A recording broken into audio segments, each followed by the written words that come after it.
welcome all my friends from Tulsa and around the country. This is our second conversation in our TO Live series, and we're looking forward to tonight's especially because we're going to talk about the upcoming release of our Rigoletto film. And it's my great pleasure and honor to introduce James Robinson, who became artistic director of Opera Theater St. Louis in 2009 and has presented such operas there as Nixon in China, The Death of Klinghoffer, Golden Ticket, Alice in Wonderland, Champion, Fire in My Bones. Actually, Jim is responsible for the new productions of some 26 world premieres in his career and is one of the most sought after directors in America today. His West Side Story premiered at the Met, opened the Met season last season, was an enormous success, and they had to add many performances and reschedule it many times. And because it was such a success, he has been asked to direct the opening production of next season at the Metropolitan Opera with Fire in My Bones, which is a world premiere he shepherded through at Opera Theater St. Louis. We'll talk about our history a little bit once we begin to talk, but I'd like to introduce James Robinson to you all now. Hello, Tobias. How are you? Hi, Jim. Good. One thing, I didn't do West Side Story. I did Porgy and Bess. Oh, yeah. Sorry. That's okay. Sorry. Same thing. I mixed them up. I don't know why. Sorry about that. They all have great tunes.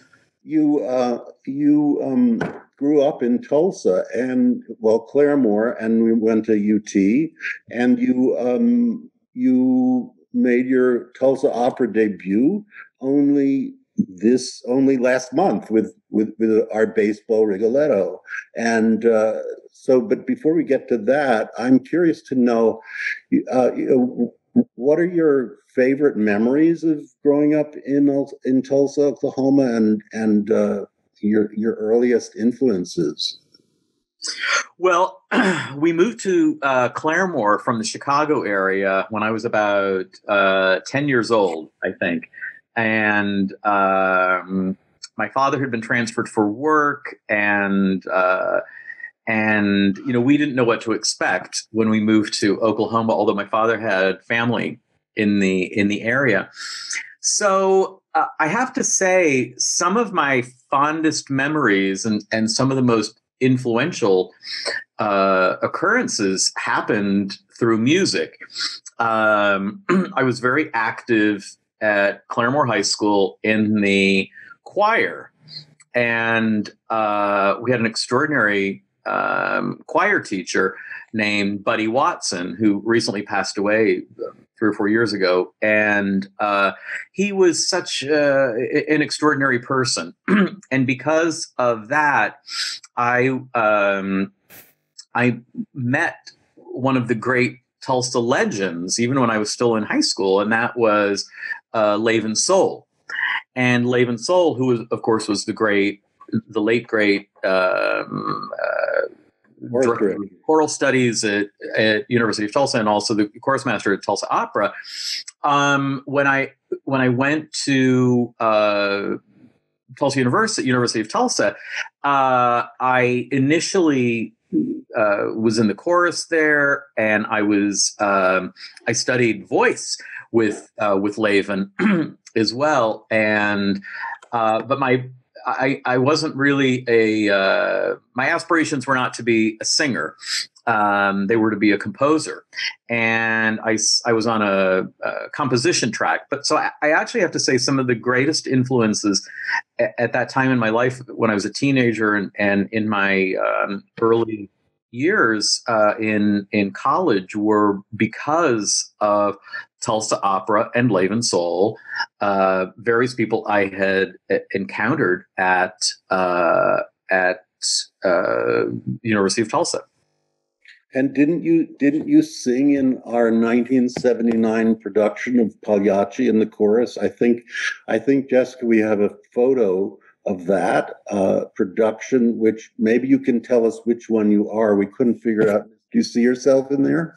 I don't, but I remember that production so vividly because it was my first experience, I think, in a professional opera chorus, and it was a double bill of Pagliacci and a Massenet opera, La Navarrese, which is very rarely performed, but I remember it vividly. And then I went on to I think shortly after that, when I went to the University of Tulsa, because Tulsa Opera was doing Boris Godunov, Levin had engaged the chorus at Tulsa Opera to be the chorus in Tulsa Opera. And as we all know, Boris Godunov is a massive chorus show, and that was another great experience. So I have very, very fond memories of those times.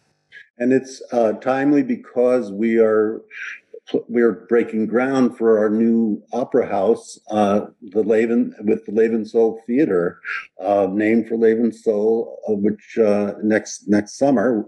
And there it is. There's our beautiful. It is. It's that beautiful. So and it's nice to tie it in with Levin Soul, and that you could be here, and that you were one of his proteges. Also, I understand you studied piano with one of our distinguished board members, Anna Norberg, who may even be here in the audience. And you may want to say hello. Hello, Anna. I mean, yes, absolutely. I studied piano with Anna. I was probably her worst piano student, but but I gave it a shot. But I have to say, I still look back very fondly at those times, because I can't underestimate and cannot overstate just how important people like Anna, how important people like Levin were to me. Levin was just, a total legend, but really opened my eyes about many, many things, and kind of the trajectory of my career. Starting from composition, and at an early age being exposed to opera. It's funny how it all kind of happened. I would say the other thing about Levin was, after I graduated, I kept in touch with him for years and years, and would visit him in Tulsa because my family was in Claremore and all that stuff. But on a totally unrelated topic, Levin was the person who helped me acquire a taste for Scotch. So I give him great credit. That makes a lot of sense. Well, it's wonderful to tie it together. I mean, when we open the new theater, you'll have to come and do one of our first productions. I hope you will come back to honor Levin. And Tulsa's produced some great artists that have gone out into the world, and some of them have never come back, but we're very happy that you came back.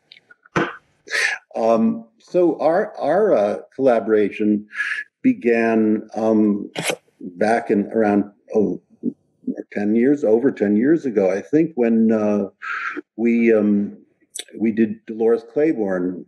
We have a little trailer, very short trailer, which I like a lot. I don't know if you've seen it, to show our audience.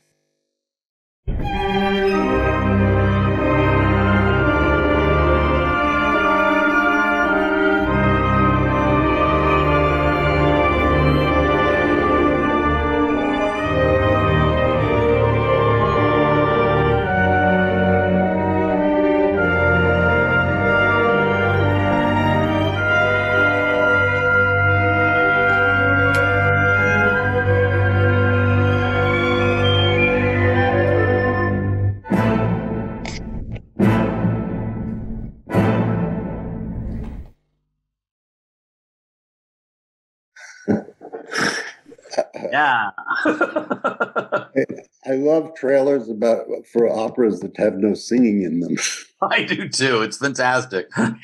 But, another dear friend there, and, somebody you've worked with a lot there, is Patricia Racette, the great American soprano who, was herself as Dolores Claiborne. That was really cool. Pat originated the role of Emmeline, which some of our Tulsa friends know because we were going to do that last season and had to cancel because of COVID. And that was the first time I worked with Pat in '96. I don't know if you'd worked with her back then. And then you did the revival, the first big revival of Emmeline in St. Louis in 2015. And there's Joyce El Khoury. And of course, Emmeline was a revival, but you've done so many premieres in St. Louis, Champion, which has gone on to great fame, and I believe is going to the Met, maybe. But Fire Shut Up in My Bones, which you premiered in 19, and that is opening the Met season next fall. Mm-hmm. Your production of that. Mm-hmm. Julia Bullock there, and that's Julia Bullock, Devon Tynes. And it's very interesting. We have at Opera Theater of St. Louis, we have a long tradition. That's Champion right there. We have a long tradition of doing world premieres. That was part of the company from the very beginning. It was definitely in the DNA of the company. There's Denise Graves, of course, and Arthur Woodley in the background there. And we commissioned Terence to do an opera. Terence is principally a jazz trumpeter, arranger, major film composer, has done a lot of things, and he had never done an opera before. So I'm always for being myself being a failed composer, and I'll admit it. That's yet to be determined. Well, history can judge. History will, yes, they will judge. And but the thing that's great is I love working with composers, as you know, and in the case of these two operas with Terence, it was really a lot of fun to bring Terence into the opera world, because he had no experience doing opera, apart from the fact that his father was kind of an amateur opera singer. So Champion was rather a big deal for us, and we followed that up immediately by asking him to do a new piece. And it was based on Charles Blow from the New York Times, his memoir called Fire Shut Up in My Bones. And we're very excited because it's opening the season in 21. And Terence also has scored many Spike Lee films. Almost all of them. And then, let's see, recently he did the HBO series.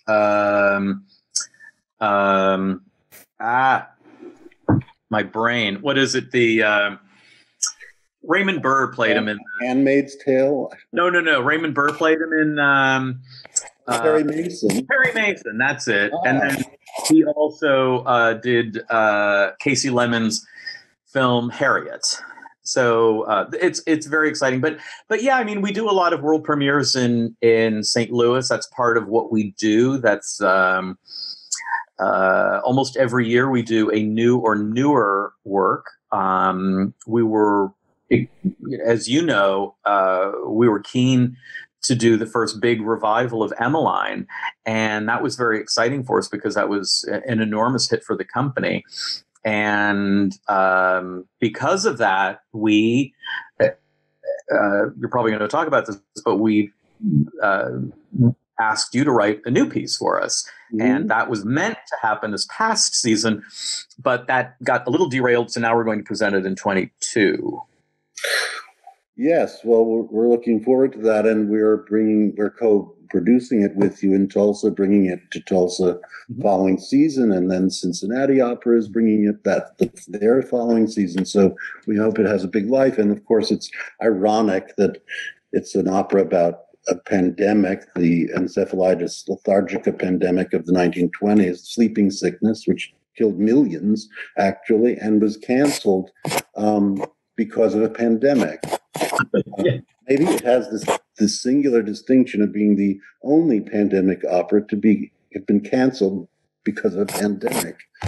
There you go. So the pictures that you're seeing are actually model photos of the scenic design by Alan Moyer. Alan is a wonderful set designer I've worked with many, many times over the years. He did the Emmeline, he did Dolores Claiborne, a lot of things, and those are the set designs for Awakenings when we get back on track to do it. Can't wait. Before we go on to Rigoletto, we have two beautiful clips from your Porgy and Bess at the Met. The first with LaTanya Moore singing Serena's Act One aria, My Man's Gone Now, and then we'll take a pause and hear Eric Owens and Angel Blue singing the love duet.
Beautiful.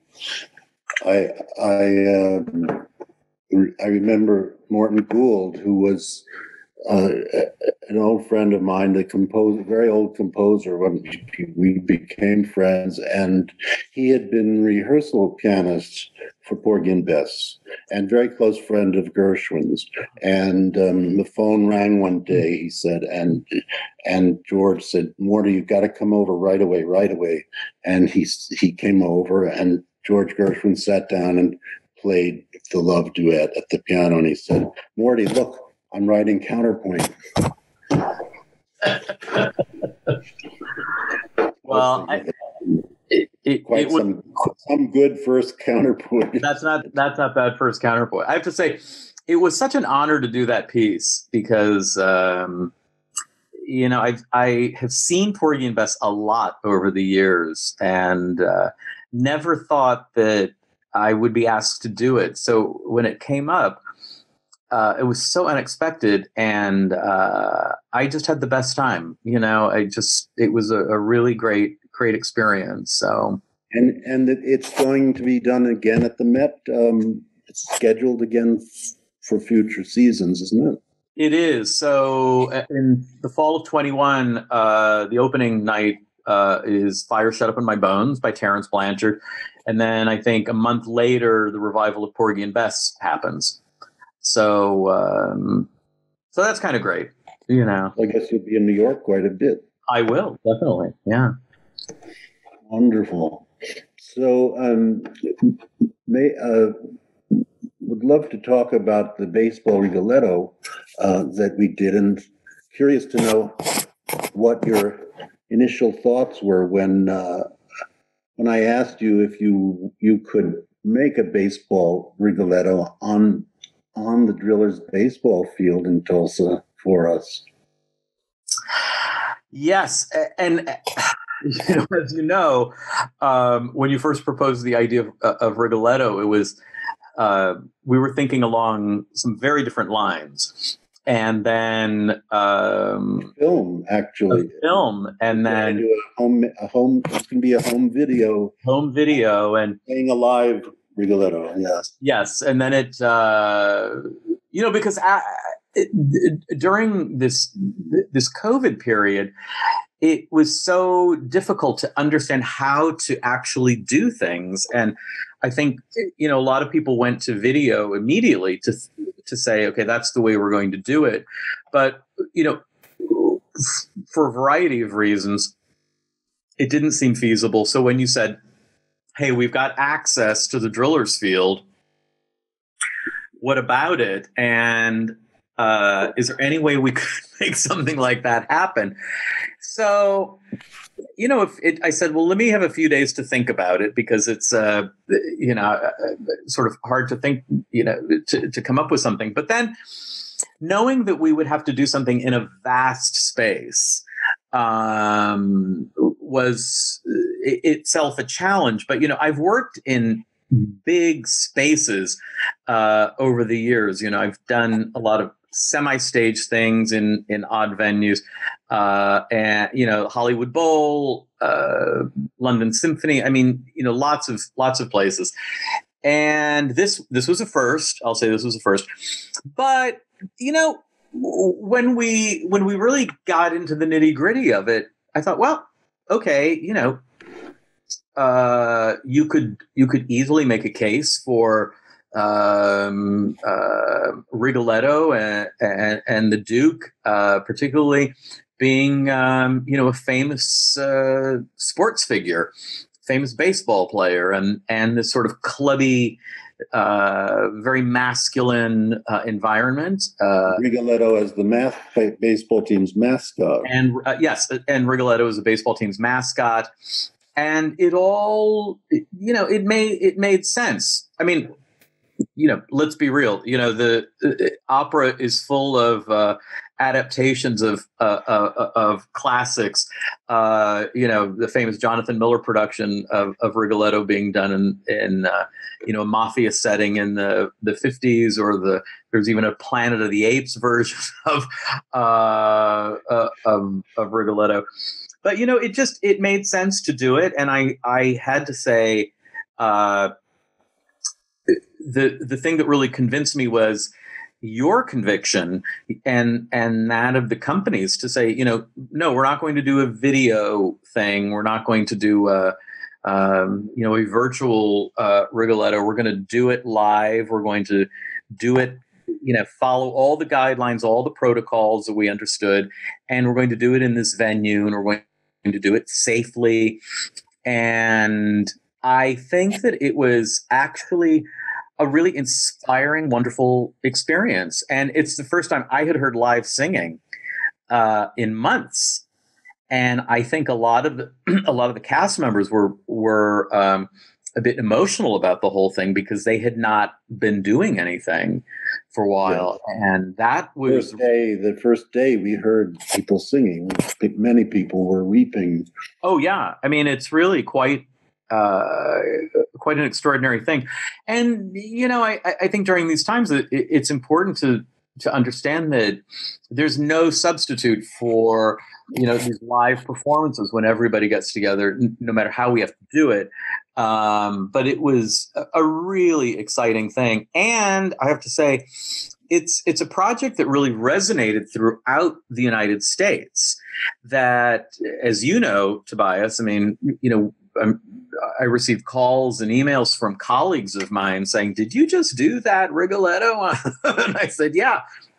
And so people were asking all sorts of questions about how did you do that? How can you do that? How, make something like that happen?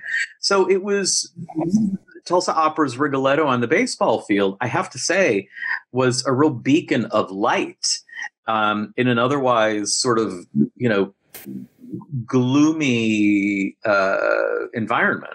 Yeah, I mean, we were very proud that Tulsa Opera could be the first opera company in America to present a grand opera live singers with a live audience since COVID began. It was just so thrilling and so much fun. There was such joy. There were almost 2,000 people there, and there was just joy and energy. It was as if we just had this oasis from this desert that we've been crawling through. And then, of course, the spectacular fireworks at the end, which nearly set the downtown on fire. But we do have a few little teaser clips. I'll mention again we made a film of Rigoletto, and the film is being released this Thursday, November 12th, in the evening, and it will be streaming live and available thereafter. But would you like to introduce these our first clips? Sure. This is around the first scene of the opera. I think it's setting up the whole scene with the Duke and his teammates. We named the team the Duke. And then there's Rigoletto as the mascot. And this is towards the beginning of the show.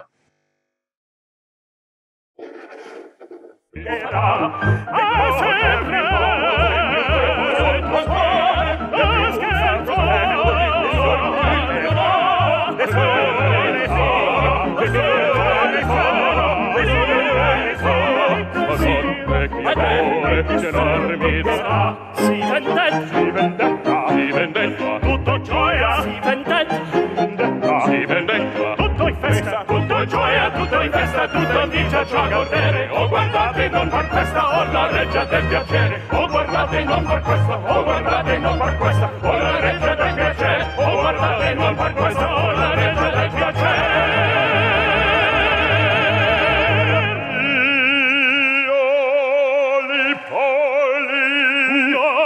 Il foglio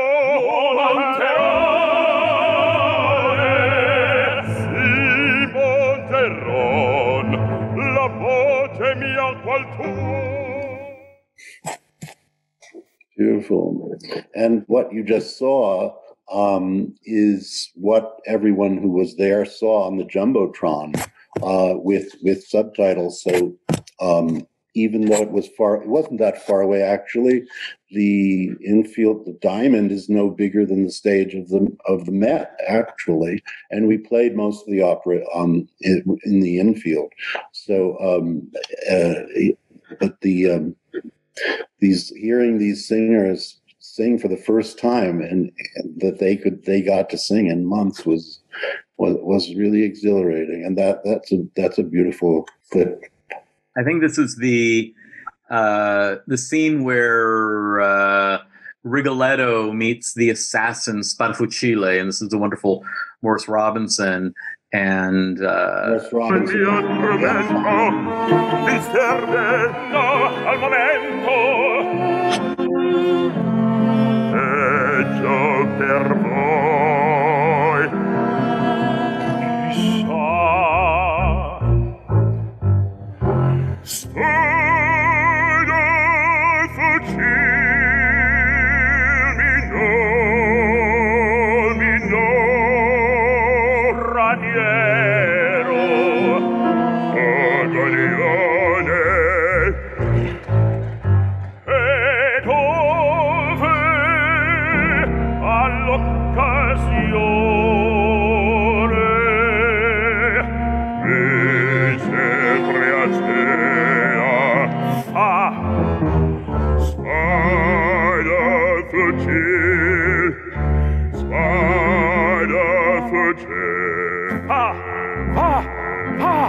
Morris Robinson brought the house down with his low note. Went on forever. What a cast! You put a great cast together for that. Sarah Coburn and Kevin Thompson.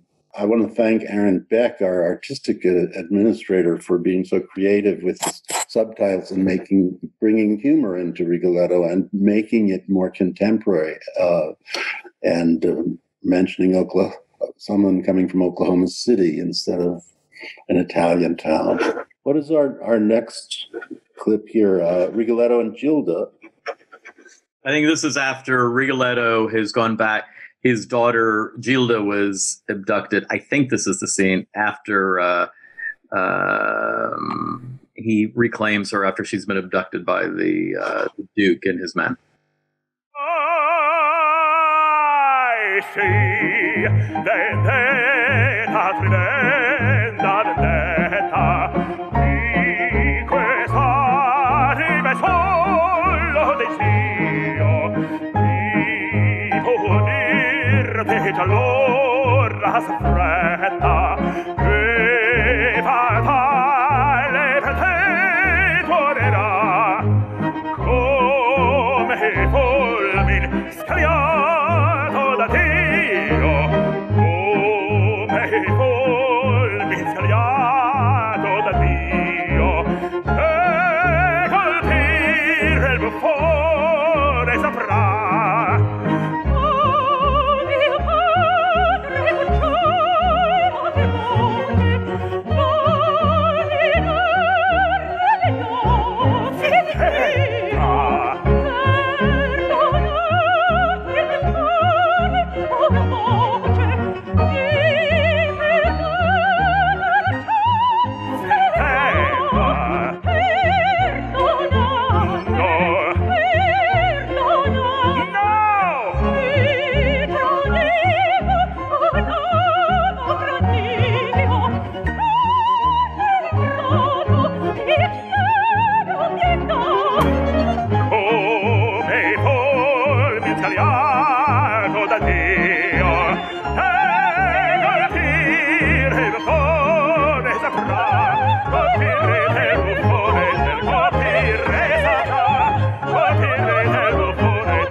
Todd Thomas is just the Rigoletto, isn't he? And he's Sarah great. Coburn, just such a great Gilda. Oh yeah, terrific.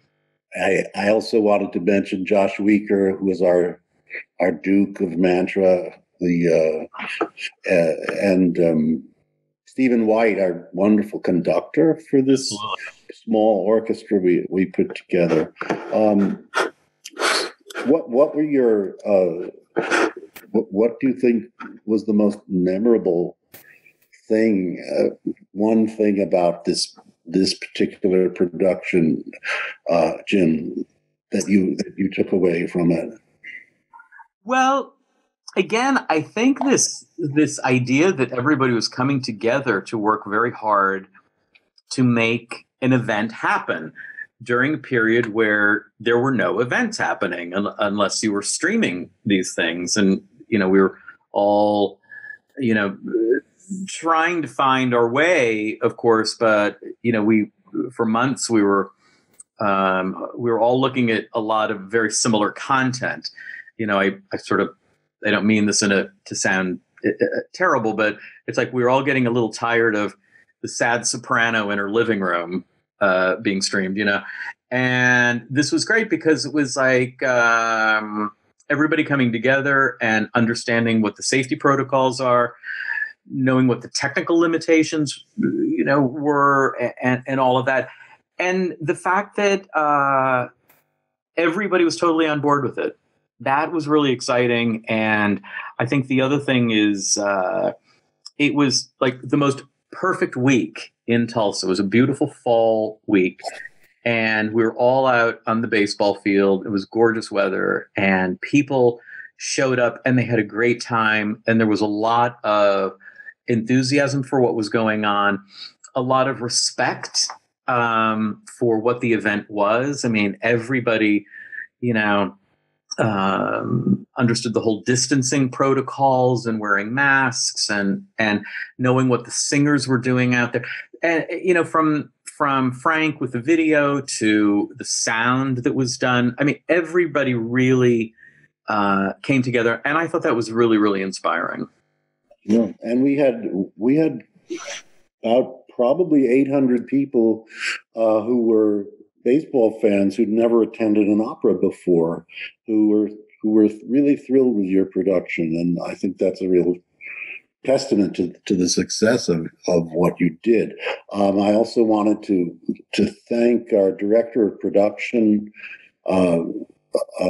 Eric Kyle, who put together the most comprehensive safety plan that he worked on for months to get it right, and all of these different pods that people had to be in to protect each other and to stay safe and make a great show.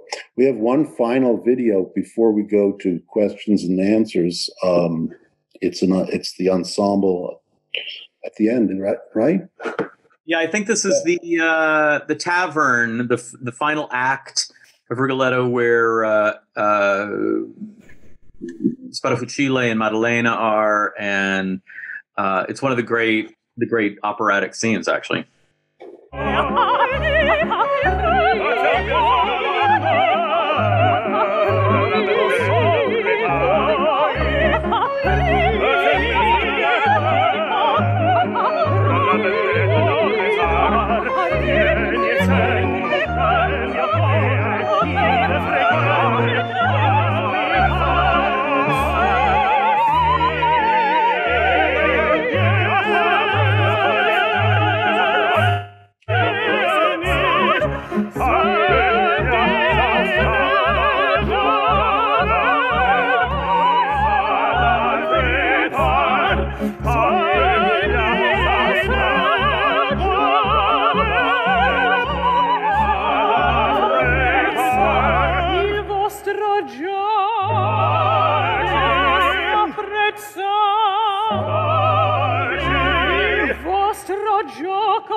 Wonderful. Thanks, Jim. I'd like to bring Danny back in to explain the next section for Q&A.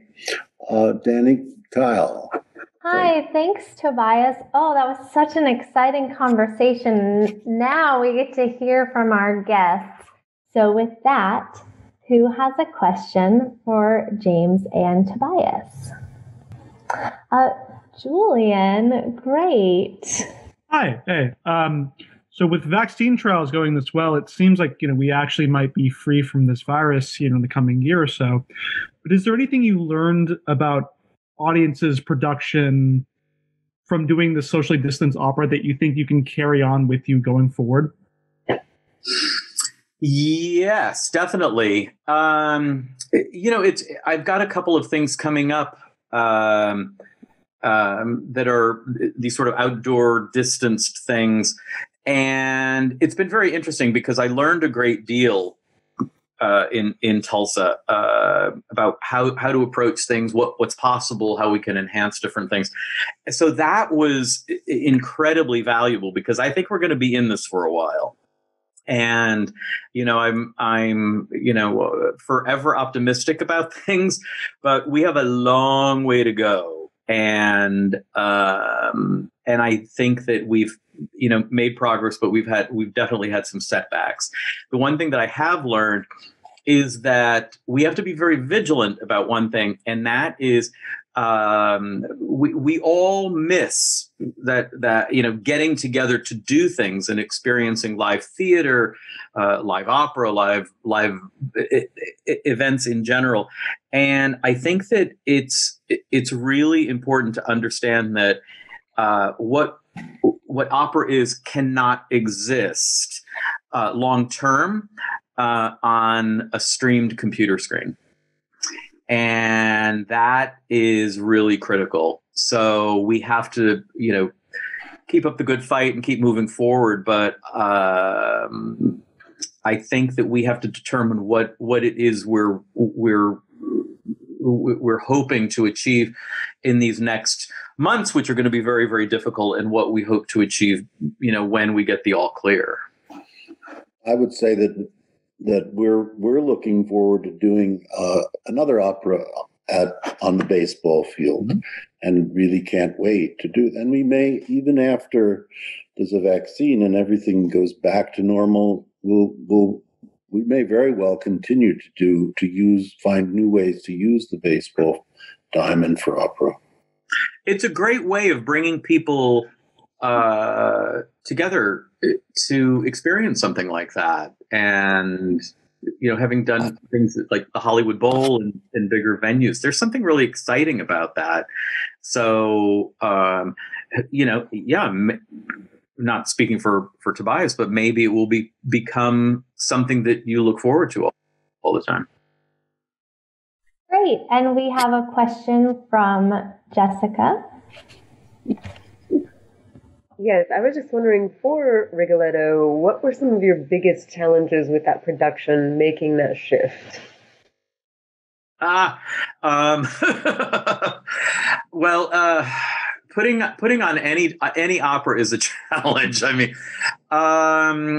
we had part of the thing is, Rigoletto is a grand opera, but it's a very intimate piece. When you get right down to it, most of Rigoletto is a series of duets, like classic duets, a lot of very, very intimate scenes, and in the situation that we had, it was difficult because we had to observe great distances.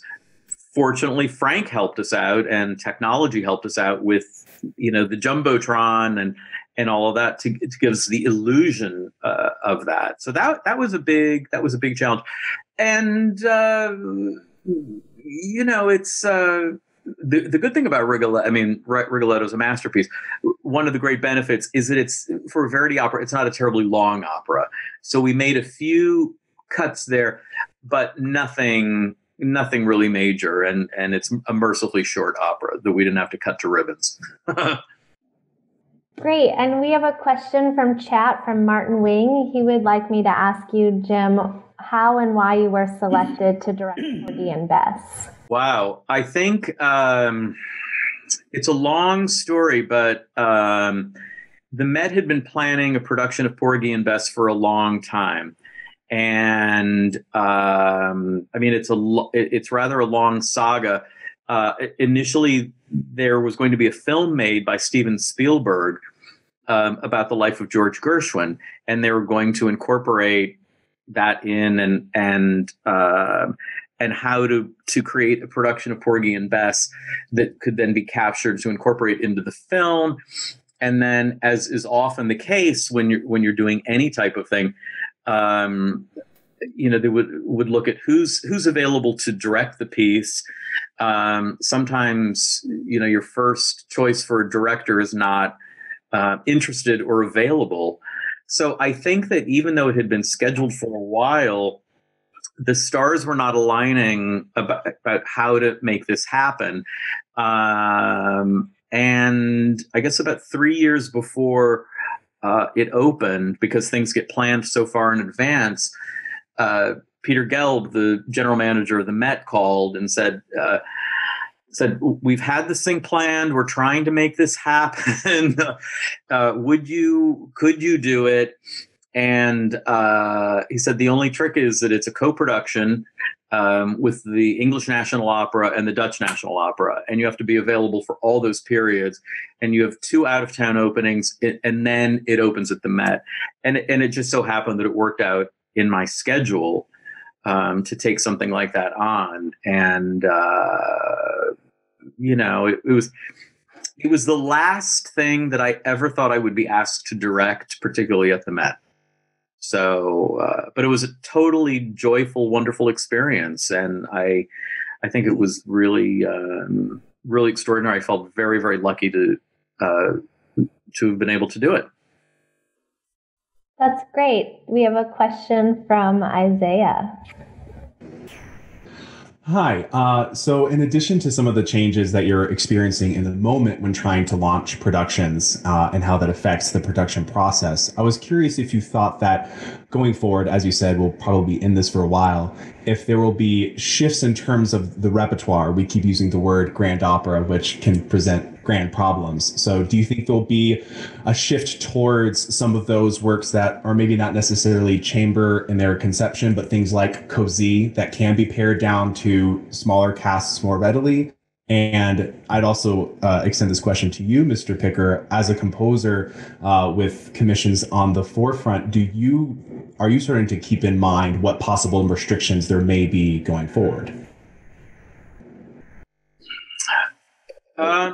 Tobias, you go first. In terms of not yet in terms of social distancing, because we don't know where that's going to go yet and whether it's going to be with us. I don't think it will be with us forever. But in terms of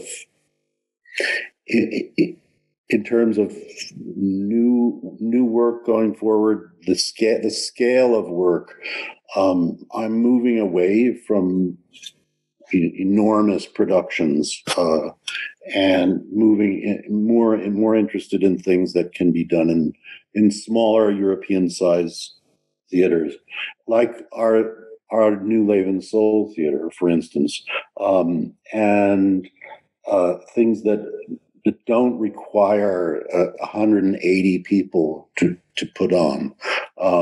Our Rigoletto, I think, involved with everyone involved was maybe 40 people. And that was manageable. And in terms of just economics, COVID aside, this is something that I think this was a direction we were moving in this direction anyway before this happened. Jim? I mean, I've seen a lot of movement in the creation of new works, particularly smaller scale pieces that companies are doing. A lot of ancillary things, which seems like a pejorative term, and I don't mean it to be, are now taking positions being more front and center. And, opera trying to figure out what its identity is. We've got a slew of issues to deal with when it comes to opera. Apart from the fact that it's wildly expensive. And I think our late great friend, Sandy McClatchy, the librettist of Emmeline and Dolores Claiborne's, I remember him saying, the only thing more expensive than opera is war.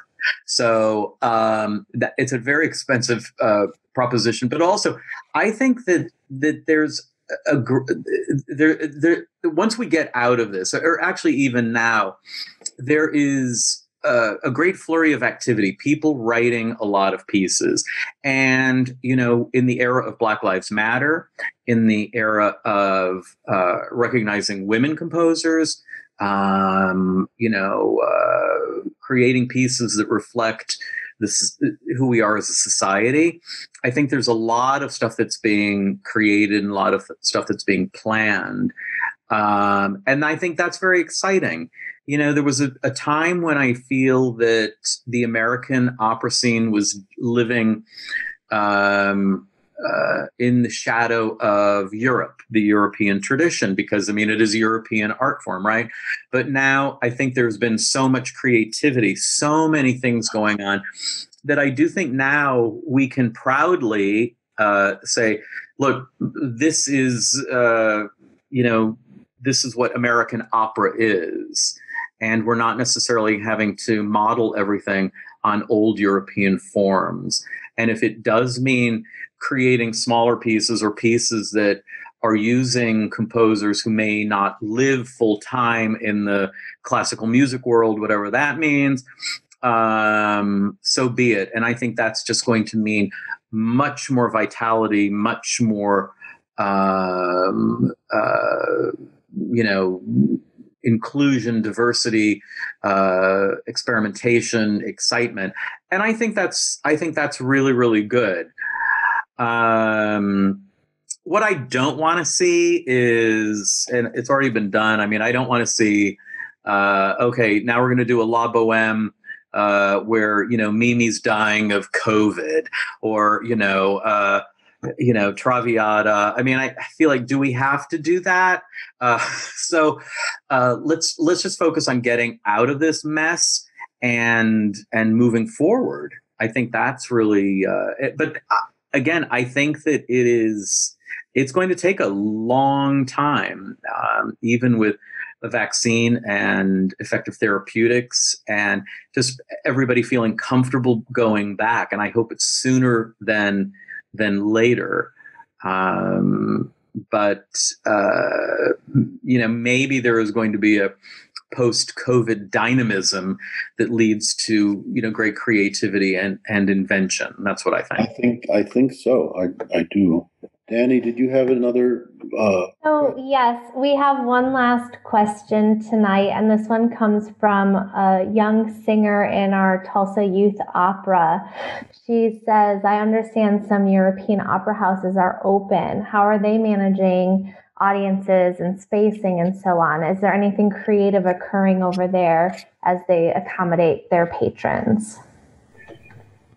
Well, from what I know, my colleagues in Europe, it is sort of a, country by country, city by city situation. In many places, it has to do with how seriously they took this at the beginning and what types of protocols were in place. And just heard from a friend in Vienna who said, yeah, I was kind of amazed. We're going to see operas. And, certainly there were some changes.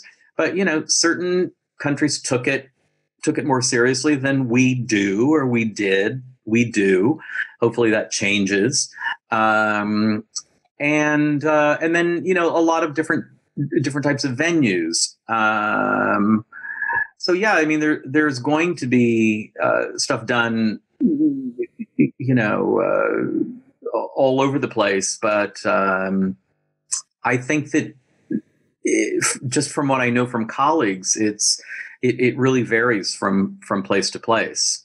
So I think some of the social distancing in Europe has not been good enough in some cases, and they've ended up with serious problems. So, but thank you, Jim Robinson. Thank you so much for taking time from your schedule to join us and be back with us in Tulsa today. And we look forward to your coming back to Tulsa for your next production very soon.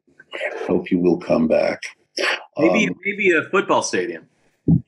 Football, soccer, ice skating. Maybe an ice skating Rigoletto. Thanks, Jim. We'll be back on December 15th with a conversation with Oklahoma's own great, legendary diva, Leona Mitchell. And look forward to seeing you all then, and hope you can join us. Thank you for coming tonight, and have a wonderful evening.